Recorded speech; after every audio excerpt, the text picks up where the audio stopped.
After my husband died, my in-laws took everything and kicked me out. They laughed when I begged for my kids' share. Until the court summoned them, revealing my husband had secretly signed over everything to me before his death. My world ended with laughter. Not the kind that warms a home, but the cruel, sharp-edged laughter of those who had just stolen everything from me. I stood in the courtyard, barefoot, my feet sinking into the cold, damp earth. Smoke curled into the night sky, thick and black, carrying the scent of burning fabric and paper. My life reduced to ashes. My children clung to me, their tiny fingers digging into my dress, their silent sobs shaking their small bodies. Behind us, my in-laws watched the fire as though it were a festival, their faces lit with twisted satisfaction. "There," Elizabeth sneered, tossing another handful of my clothes into the flames. "That should take care of any delusions she had about coming back." Her words hit me harder than the chilly air pressing against my skin. Coming back. I had never even left. This was my home, the place I had built with my husband, the place where I had nursed fevers, cooked countless meals and rocked my babies to sleep. Not anymore. "Leave," Christopher spat, his voice cold and final. "You have no right to be here." I turned to him, my throat burning with unshed tears. No right. This was my home. My children's home. But I knew pleading would do nothing. I had seen it in their eyes the moment my husband Andrew took his last breath. His death had freed them not from grief but from me. They had never truly accepted me. Oh, they had worn polite smiles at first, treating me with the bare minimum of civility when Andrew was alive. But his presence had been the only shield protecting me. Now that he was gone, I was nothing more than an unwanted outsider in their eyes. I swallowed hard, forcing my voice to remain steady. "At least give me my children's share. You cannot take everything." That was when they laughed. All of them. The men, the women, even the servants who had once bowed their heads in my presence. As if I had just uttered the most ridiculous joke. "Her children's share?" One of the men scoffed, stepping forward with a smirk. "Listen to her. As if she ever had any claim to anything here." Another roar of laughter followed. I felt my stomach turn. How had it come to this? How had the people I once called family become my worst nightmare? "Your husband is dead," Elizabeth said, her eyes narrowing with triumph. "That means you are nothing. A widow with no name, no power, no rights." I flinched at her words. Nothing. That was what they saw me as now. Not a wife who had loved and cared for their son. Not the mother of his children. Just a nobody. I clenched my fists, trying to push down the anger rising inside me. "You can't do this. The law. The law." Christopher, who had remained silent until now, finally spoke. His voice was thick with amusement, but beneath it there was steel. "What law, girl? In this house we make our own rules." And just like that I understood. There was no reasoning with them. No law that would save me here, no justice waiting around the corner. They had already decided my fate, long before Andrew had even been buried. "You can leave with whatever you're wearing," he continued, crossing his arms. "That's more than you deserve." I opened my mouth to protest, but before I could utter a word, I felt a hard shove against my back. The force sent me stumbling forward, nearly falling. I caught myself just in time, my knees scraping against the rough ground. My children gasped in fear, clutching at me as though they knew, if I fell now, I might never get back up. I turned my head, my heart pounding. One of the men, the one who had just pushed me, grinned down at me. "Oops," he said mockingly. "Careful. Wouldn't want you to get hurt." A fresh wave of humiliation burned through me. Not just the cruelty but the enjoyment they took from it. I wanted to scream, to curse them, to demand they look me in the eye and remember all the times I had cooked for them, celebrated their successes, cared for them when they were ill. But I knew it wouldn't matter. To them I was nothing but an inconvenience they were finally rid of. Tears burned at the back of my eyes, but I refused to let them fall. Not in front of them. Not when they were waiting for me to break. I reached for my children, gathering them close. Their small faces were streaked with tears, their eyes wide with fear. They didn't understand why the people they had once called family were doing this. I took a deep breath. I had to be strong for them. Slowly I pushed myself up, ignoring the pain, ignoring the taunts, ignoring the smoke rising from what had once been my life. Without another word, I turned away from the house that had been my home, the house that had held all my memories, the house that had been stolen from me in the cruelest way possible. My legs felt like lead as I took the first step. Then another. Then another. No one stopped me. No one called me back.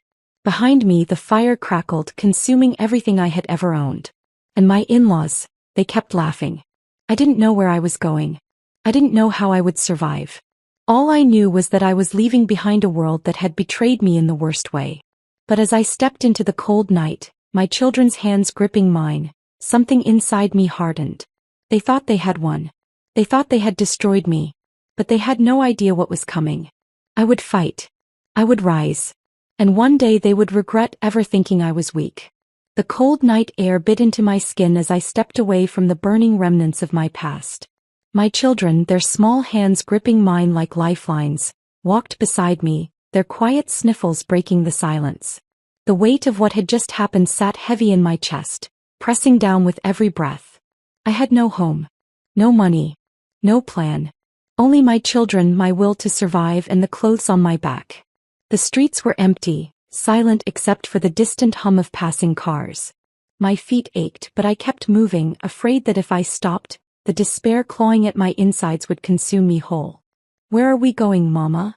My daughter, Emily, looked up at me, her voice barely above a whisper. I swallowed hard, pushing down the lump in my throat. "Somewhere safe, my love. Somewhere safe. But where?" I thought about knocking on a relative's door, but I already knew how that would go. I had no family of my own, and my husband's relatives had made their stance clear. To them I was nothing now, just a burden.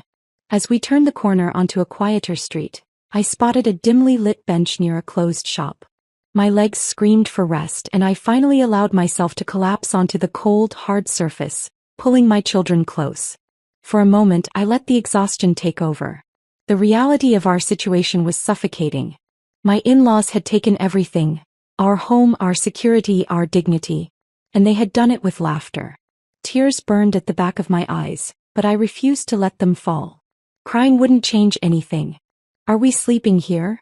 My son Jacob whispered, his voice laced with uncertainty. I hesitated, hating that I didn't have a better answer. "Just for a little while." Emily shivered beside me, pressing closer for warmth. I wrapped my arms around them both, trying to shield them from the night's chill. I had to figure something out. Fast. Hours passed. The night stretched on endlessly. My children eventually dozed off against me, their breaths soft and uneven. But sleep refused to claim me.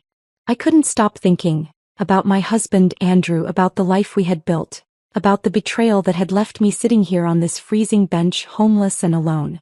And then a thought struck me. The lawyer. My husband's lawyer had always been a kind man. He had been there when we signed our house papers, when we set up our children's savings accounts, when Andrew handled business deals. If there was anyone who could tell me what my rights were, it was him. The only problem? I had no way to contact him. No phone. No money for transport. Nothing. The thought made my stomach sink. I glanced at my sleeping children, their small faces peaceful despite everything. I couldn't let them wake up to this nightmare again. I had to try something. Taking a deep breath, I carefully untangled myself from them and stood up. My body protested, aching from exhaustion, but I forced myself to move. There was a small cafe across the street, its neon sign flickering weakly in the dark. It was closed, but I could see an elderly man inside, stacking chairs. I hesitated only for a second before walking toward the glass door and knocking lightly. The man turned, frowning at me through the glass. I saw his eyes flicker down to my clothes. Dusty, wrinkled, out of place for the neighborhood. For a moment I thought he would ignore me, but then with a sigh he unlocked the door. "We're closed," he said, his voice gruff. "I know," I said quickly. I hesitated, swallowing my pride. "I need to make a phone call. Please. It's urgent." He raised an eyebrow. "You got money?" Shame burned through me. "No," I admitted. "But I have children out there and my voice cracked. I just need to call someone who can help us." His gaze softened slightly. He studied me for a long moment before sighing and stepping aside. "One call," he muttered. "And be quick about it." Relief flooded me. "Thank you," I whispered, stepping inside. The warmth of the cafe hit me immediately, making me realize just how cold I had been outside. But I didn't have time to dwell on it. The man handed me a phone and with shaking fingers, I dialed the lawyer's office number, praying he would answer. The line rang. Once, twice, then a voice. "This is Michael Carter." For a moment I couldn't speak. The weight of everything that had happened crashed down on me, making it hard to form words. "Hello," he said again, his tone more alert this time. I took a deep breath. "Mr. Carter, it's me, Olivia." There was silence. Then a sharp inhale. "Olivia." He sounded shocked. "What? Where are you?" I clenched my jaw, trying to keep my voice steady. "I have nowhere to go. They took everything. They kicked me out." A long pause. Then his voice turned firm. "Tell me where you are." I glanced around, giving him the name of the street. "Stay there," he said. "I'm coming." The call ended, and for the first time in hours, a sliver of hope flickered inside me. I returned to my children, pulling them close once more. The night felt less suffocating now, the weight on my chest slightly lighter. It wasn't over. I wasn't defeated yet. Half an hour later, a black car pulled up to the curb. The driver's door swung open and Michael Carter stepped out, his eyes scanning the street until they landed on me. He looked different from the last time I had seen him. Older, wearier. But his expression softened when he saw my children sleeping beside me. Without a word, he took off his coat and draped it over them. "Come," he said quietly. "Let's get you somewhere safe." I nodded, my throat too tight to speak. Carefully, I lifted my children and followed him toward the car. As I settled into the seat, watching the city blur past the window, I felt something shift inside me. I wasn't alone anymore. And no matter what it took, I was going to get back everything that had been stolen from me. I sat at Michael Carter's desk long after our conversation ended, my fingers tracing the edges of the documents Andrew had left behind. The weight of what they represented settled deep in my chest. This was my proof. My weapon. My justice. And yet, I knew it wasn't enough to simply have it. I had to be smart. Christopher and Elizabeth had already shown they were willing to do anything. Lie, steal, forge documents, to get what they wanted. If I made one wrong move, they would twist the narrative, paint me as a desperate widow grasping at something that didn't belong to me. I wasn't going to let that happen. I turned to Michael, who was reviewing a stack of legal files. "What do we do first?" He looked up, his expression unreadable. "We gather evidence. Solid, irrefutable proof. You have the real documents, but we need more." I frowned. "More?" He leaned forward, resting his elbows on the desk. "Think, Olivia. They didn't just steal from you. They committed fraud. They must have left a trail. Fake signatures, bank transfers, witnesses who were bribed." I swallowed, realization dawning on me.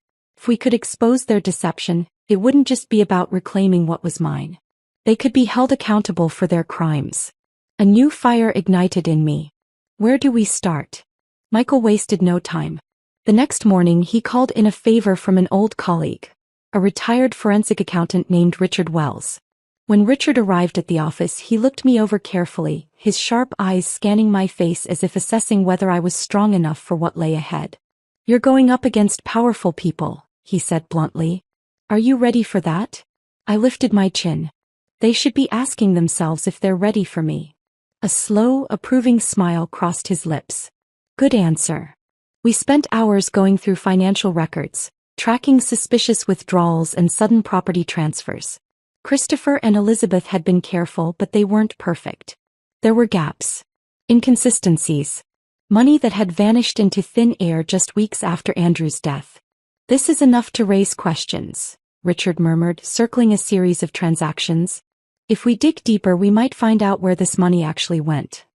My stomach churned. What if they paid off people to make sure I had no way to fight back? Michael nodded. "That's likely.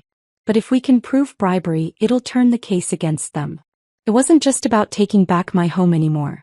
This was war. I knew Christopher and Elizabeth.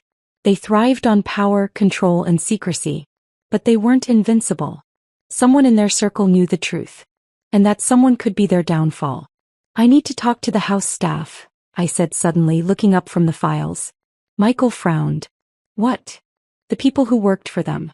They saw everything." He hesitated. "Olivia, they might be too scared to talk." I knew he was right. Christopher ruled his house like a kingdom, and the servants were mere pawns. easily discarded if they stepped out of line. But fear had a way of shifting once people realized the power they were protecting was crumbling. They owe them no loyalty, I said firmly. And if they saw how I was treated, they might be willing to help. Michael exhaled, considering my words. Then finally he nodded. It's worth a try. 2 days later I stood outside my old home. It felt strange seeing it from the outside, like staring at a place I once knew in another lifetime. I spotted Margaret, the housemaid, stepping out the back door with a bag of trash. My heart pounded. This was my chance. I waited until she was a few feet away before stepping into her view. She froze, her eyes widening in shock. "Miss Olivia," she whispered, glancing around nervously. "You can't be here." "I just need to talk," I said quickly. "Please. I know you saw what happened. I know you know the truth." She hesitated, shifting on her feet. "They forged the documents, Margaret," I pressed. "They stole everything. And they won't stop unless someone speaks out."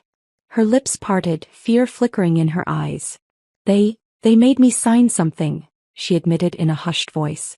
"I didn't understand it at the time, but—" "What did you sign?" She swallowed hard. "A statement.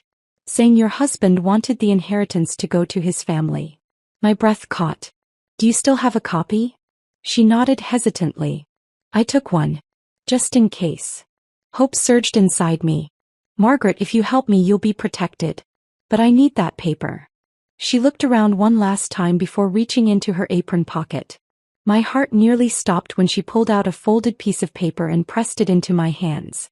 "Be careful, Miss Olivia," she whispered. "They won't go down without a fight." I squeezed her hand. "Neither will I." Back at Michael's office, I unfolded the paper with shaking hands. The moment I saw the forged signature at the bottom, my entire body went numb. "They really did it," I breathed. Michael leaned over my shoulder, his expression dark. "This is exactly what we needed. The final piece of the puzzle. The forged document, the financial inconsistencies, and now a witness willing to testify." "They thought they covered their tracks," I murmured. "But they left a trail of evidence behind." Richard nodded. "And now we have enough to bring them down." A slow, determined smile spread across my face. "They stole my life," I said quietly. "Now I'm going to take it back." I held the forged document in my hands, my pulse hammering in my ears. This was it. The proof of their deception. The key to unraveling everything they had stolen from me. Christopher and Elizabeth had buried me in grief, stripped me of everything I had, and laughed while doing it. But now the cracks in their foundation were about to shatter. I looked at Michael Carter, who was studying the paper with a careful, measured expression. "This is exactly what we needed," he murmured. "The moment we present this, their whole scheme falls apart." "Not yet," I said, my voice steady but firm. "They've spent years manipulating people, building their influence. If we attack too soon, they'll use their connections to bury this just like they buried me." Michael gave me a long look before nodding. "You're right. We need to control the narrative before they do." And that was exactly what we were going to do. The next morning we met with Richard Wells again, this time in a quiet cafe far from prying eyes.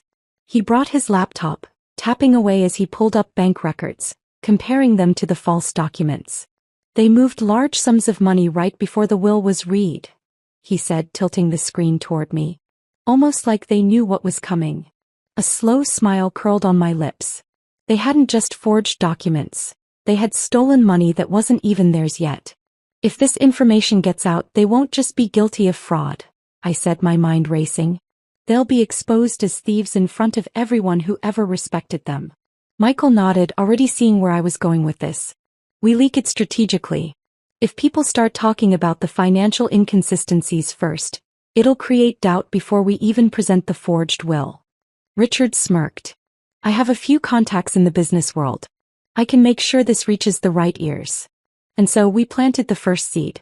Within days, rumors began swirling. At first they were subtle. Questions. Doubts. People who had once sung Christopher and Elizabeth's praises started second-guessing their loyalty. "Did you hear about the sudden transfer of funds?" "I heard something was off about the will." They were always secretive, but this is different. It was a slow drip of poison into the empire they had built. And the more the whispers spread, the more paranoid they became. Then one evening my phone buzzed with a message from an unknown number. They know someone is digging. They're panicking. I stared at the screen, my heart pounding. I had no idea who had sent the message, but one thing was clear. They were starting to feel the walls closing in. It didn't take long for Christopher and Elizabeth to react. They tried damage control, spinning their own version of the story. A friend of theirs, a well-known businessman, suddenly began praising them online, calling them pillars of the community and generous benefactors. A few journalists, ones I suspected had been paid off, released articles painting me as the bitter widow, desperate to cling to wealth that was never mine. It was calculated, well orchestrated, but it reeked of desperation. And then they made their first mistake. In an attempt to discredit me, they released a statement claiming the money transfers had been legitimate business transactions. They backed this up with false documents, banking on the fact that no one would investigate further. What they didn't realize, we already had proof of their fraud. The moment they issued that statement, Richard cross-checked it with the real financial records and immediately found discrepancies. Their story wasn't just false, it was contradictory. They just dug their own grave, Richard said with a smirk, clicking away at his laptop. Now we hit back. I had kept quiet long enough. Using our collected evidence, we reached out to unbiased journalists. Ones who weren't bought, ones who cared about the truth. Within days, articles flooded news sites. Fraud allegations surface against well-known business family. Suspicious money transfers and forged documents. A scandal unfolds. Was a widow denied her rightful inheritance? My in-laws, once untouchable, were now under a microscope. People began questioning them publicly. Clients started pulling out of deals. Business partners hesitated, not wanting to be associated with scandal. And just when they thought it couldn't get worse, social media took over. Their once pristine image crumbled overnight. And that was when I knew they were truly afraid. Late one evening, I received an unexpected visitor. It was Christopher's son, my brother-in-law. The same man who had shoved me out of my home. The same man who had laughed as my things burned. He stood outside Michael Carter's house, looking less confident than I had ever seen him. "Can we talk?" he asked, his voice lacking the arrogance I had once hated. I folded my arms. "Talk? Now you want to talk?" He exhaled sharply. "Olivia, listen, things are getting out of hand.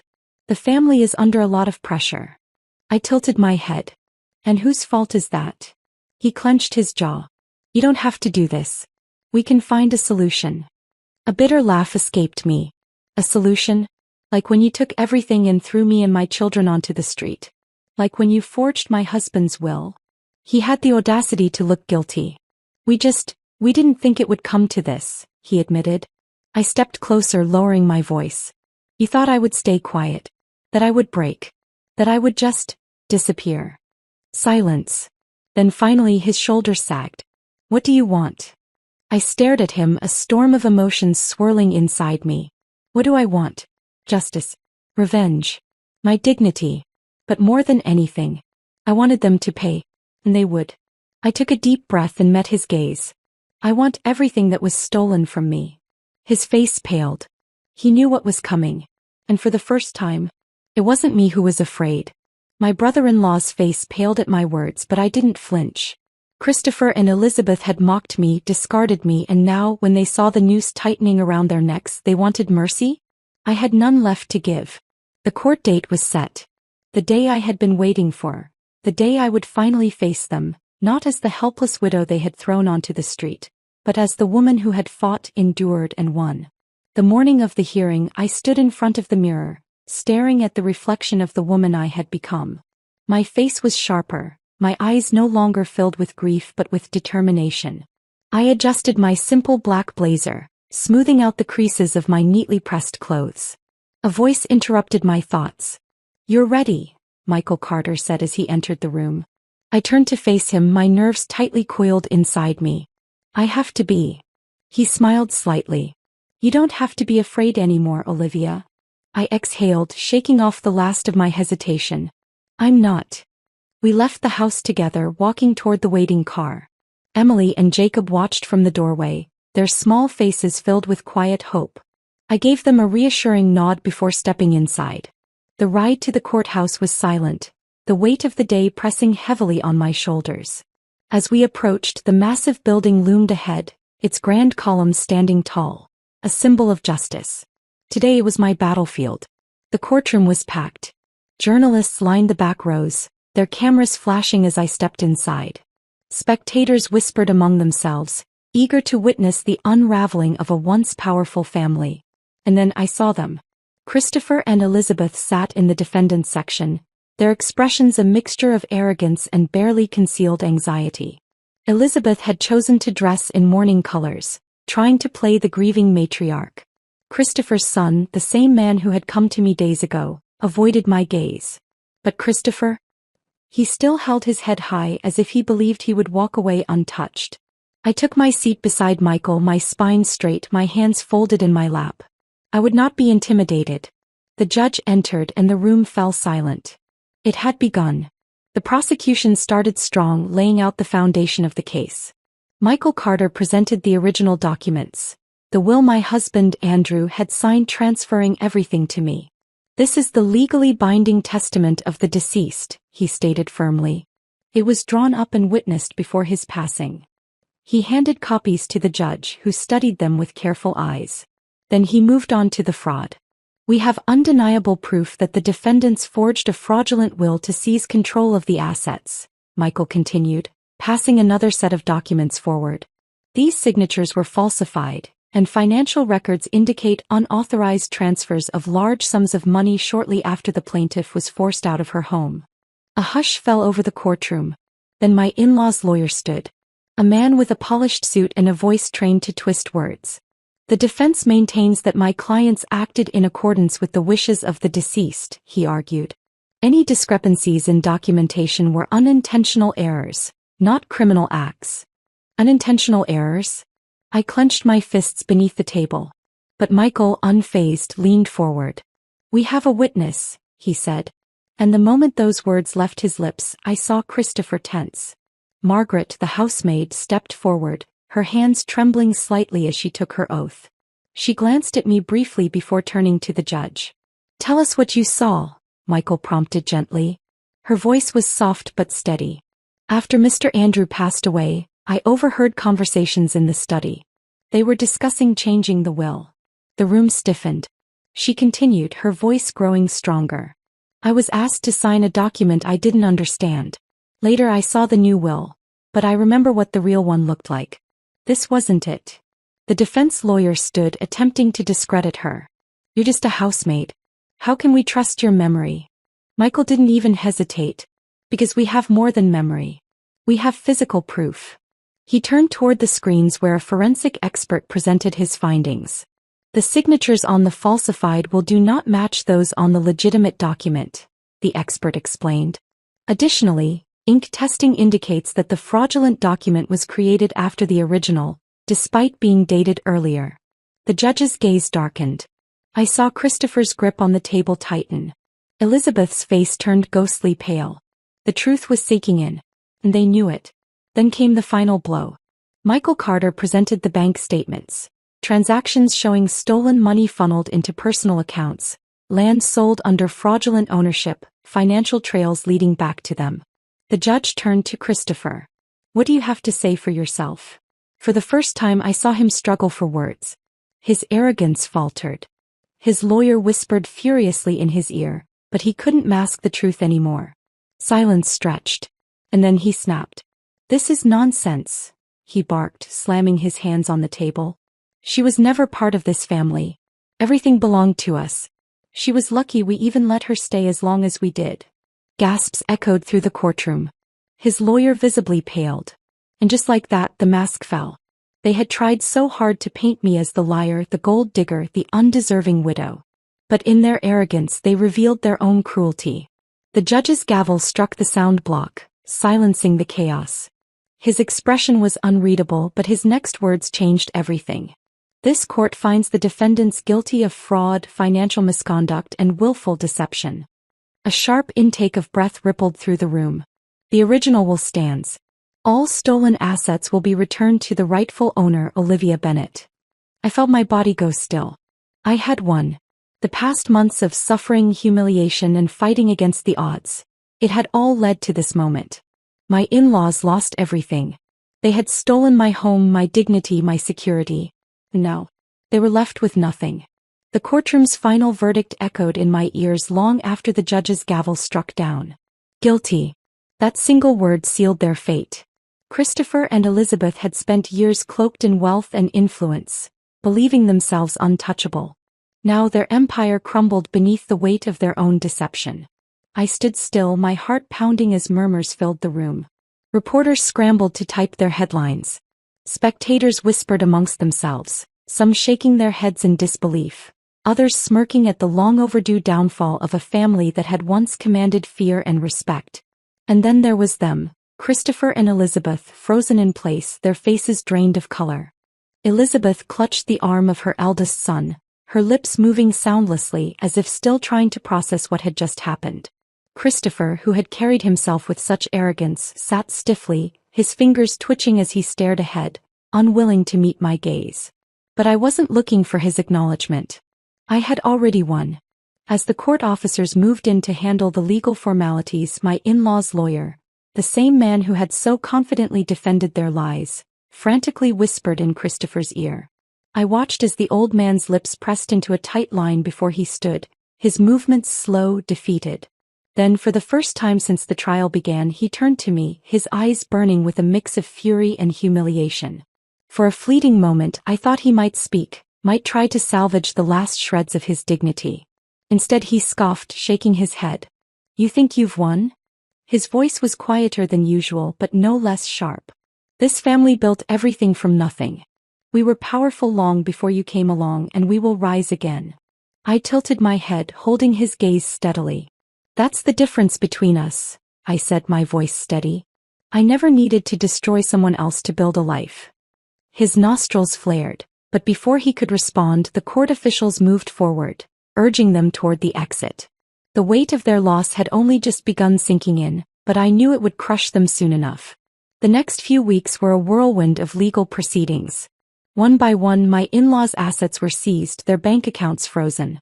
The lavish lifestyle they had spent years curating vanished overnight. The house they had so gleefully thrown me out of, confiscated. The luxury cars, the vacation homes, the business shares they had stolen, gone. Every piece of wealth they had amassed, most of it through manipulation and deceit, was stripped away, leaving them to face the harsh reality they had never prepared for. I heard whispers of what happened behind closed doors. Christopher, once respected, now begged old friends to help him, only to be met with rejection. No one wanted to be associated with a disgraced family. Elizabeth, who had paraded her riches like a queen, found herself isolated. The very women she had looked down upon refused to take her calls. The invitations that once flooded her doorstep stopped coming. And Christopher's son, the man who had shoved me, laughed at my pain, was left scrambling for a way to rebuild. But there was no rebuilding from this. Everything they had stolen was returned to its rightful place. To me. One evening as I sat in my home, a soft knock at the door pulled me from my thoughts. Michael Carter had warned me that they might try to reach out, but I never expected it would happen so soon. When I opened the door, I wasn't surprised to see Christopher's son standing there. But what did surprise me? How different he looked. The confidence, the arrogance, it was gone. His suit was no longer tailored to perfection, his hair no longer neatly combed. He looked like a man who had lost everything. I crossed my arms. "Why are you here?" He exhaled sharply. I needed to see you." I said, nothing, waiting. A bitter smile flickered across his face. "I suppose you're enjoying this. Watching us fall apart." I studied him for a long moment before answering. "No," I said simply. "I never wanted this. But I fought for what was mine. You lost because you tried to steal from me." His jaw tightened. "I was just following what my parents wanted." I let out a humorless laugh. "And where did that get you?" He looked away, guilt flashing across his face. I know there's no fixing what we did. But my mother, my father, they're struggling. They have nowhere to go." I inhaled deeply, weighing my next words carefully. "You mean like how I had nowhere to go? Like how my children and I were thrown into the streets?" His shoulders slumped. "I'm not asking for money, Olivia. Just..." He hesitated, running a hand down his face. Just a chance to make things right. For the first time in months, I saw something real in his expression. Regret. And maybe, just maybe, a shred of humanity. I could have slammed the door in his face. I could have told him to suffer the way I had. But instead I simply said, "That's not my burden anymore." Then I closed the door. That night I sat by the window watching the city lights flicker in the distance. I had spent so long fighting, surviving. Now, I could finally breathe. Emily and Jacob slept peacefully in their beds, safe in the home that was rightfully theirs. There were no more cold nights, no more uncertainty. I had won. Not just in the courtroom but in a way that mattered far more. I had taken back my life. And as for my in-laws, they were left with nothing but the consequences of their own greed. The silence of the night was different now. No longer the silence of loneliness, despair, or uncertainty. It was peaceful. The kind of silence that came after a storm, when the winds had settled and the debris had been cleared. I sat by the window watching the city stretch beyond the horizon. Lights flickered in distant buildings, life moving forward as it always did. But for the first time in months I wasn't just surviving. I was free. The house was mine again, not just in legal terms but in spirit. The air inside no longer carried the weight of cruelty, of whispered schemes. It was filled with warmth, with laughter, with the soft breaths of my sleeping children. And I had fought for this. I had earned this. But as much as I had won, there was something else I had gained: clarity. The morning after my final conversation with my brother-in-law, I woke up feeling lighter. The past months had been consumed by battle, by fighting for what was rightfully mine. But now for the first time there was nothing left to fight. I walked through the house, my fingertips grazing the walls, remembering how different it had once been. The day I was thrown out, I had felt like an intruder in my own home. Now I reclaimed every corner. In the kitchen I found Emily standing on her tiptoes, struggling to pour milk into a glass. She turned, her bright eyes lighting up when she saw me. "Good morning, Mama," she chirped. I smiled. "Good morning, my love." She frowned in concentration as she carefully placed the glass on the counter. "Are we staying here forever now?" I knelt beside her, brushing a strand of hair from her face. "Yes," I said softly. "This is our home and no one will ever take it from us again." She grinned, wrapping her small arms around my neck. I held her close, inhaling the scent of her shampoo, her warmth pressing against me. This was what I had fought for. Later that afternoon I found myself outside the old family business, the one my in-laws had run into the ground. It was strange standing there. Months ago I had been a widow with nothing, humiliated, desperate, with no one to turn to. Now I was the legal owner of everything they had once controlled. Michael Carter had advised me to sell it, to sever all ties to that part of my past. But something held me back. I stepped inside. The office was quieter than I remembered. Most of the employees had already left, the damage of my in-laws' fraud sending waves of panic through their once loyal workforce. A few turned, their eyes widening when they saw me. "Miss Bennett," an older employee greeted, his voice unsure. "Are you here to take over?" I finished for him. "Yes." He swallowed, nodding stiffly. "We didn't know if you'd come back." I gave him a small, knowing smile. Neither did I. But here I was. In the weeks that followed, I focused on rebuilding, not just the business but my life. My in-laws had ruled through fear, through manipulation. That wasn't who I wanted to be. I visited the staff personally, ensuring they weren't punished for the mistakes of their former employers. Some were guilty of aiding in their schemes, but others had simply been caught in the crossfire, too afraid to speak up. For the first time in years, the business ran on fairness. And it flourished. Word spread quickly: Olivia Bennett had returned, not as the victim but as the leader. And people respected that. I never reached out to my in-laws after that day. But I heard the whispers. Christopher had tried to appeal the case, only to be laughed out of court. No lawyer wanted to be associated with a man who had forged his own son's will. Elizabeth had disappeared from social circles, unable to face the humiliation of her downfall. And Christopher's son? He had taken a job far beneath the lifestyle he once boasted about. The arrogance, the cruelty, it had all faded in the face of desperation.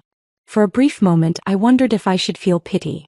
But then I remembered how they had thrown my children and me onto the streets without a second thought.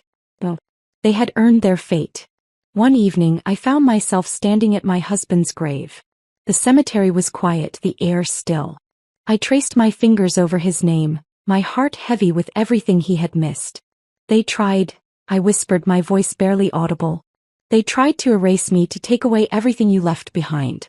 But I fought back. A tear slipped down my cheek, but it wasn't one of sadness. I wish you had told me, I continued. I wish you had prepared me for what was coming. But maybe you knew that I had to find my strength on my own. I knelt, pressing my palm against the cool stone. They lost, I murmured. And I won't waste my life being angry at them anymore. I have too much to live for. The wind rustled through the trees as if carrying my words away. And in that moment I felt lighter. That night, as I tucked my children into bed, Jacob looked up at me with wide eyes. Are you happy now, Mama? His question made me pause. Happiness. It had been a distant dream for so long. But now. I smiled, smoothing his hair. Yes, my love. I am. And for the first time I truly meant it. Because happiness wasn't about revenge. It wasn't about winning a court case or watching my enemies fall. It was about starting over. Rebuilding. Living. I had walked through the fire, through betrayal, through loss. And I had emerged stronger. Wiser. Unbreakable. This was my life. And no one would ever take it from me again. This was my journey. One of betrayal, loss, and the fight to reclaim what was stolen from me. But in the end, I didn't just win a court case. I won my life back. I proved that no matter how cruel the world can be, resilience will always triumph over greed. If my story moved you, if you've ever faced injustice and had to stand alone, let's make sure no one else suffers in silence. Like, share, and comment below. Tell me your thoughts, your experiences, or just let me know you're here. And if you want more stories of strength, justice, and triumph, subscribe now and turn on the notifications. Because in this world, the ones who fight back are the ones who change the story.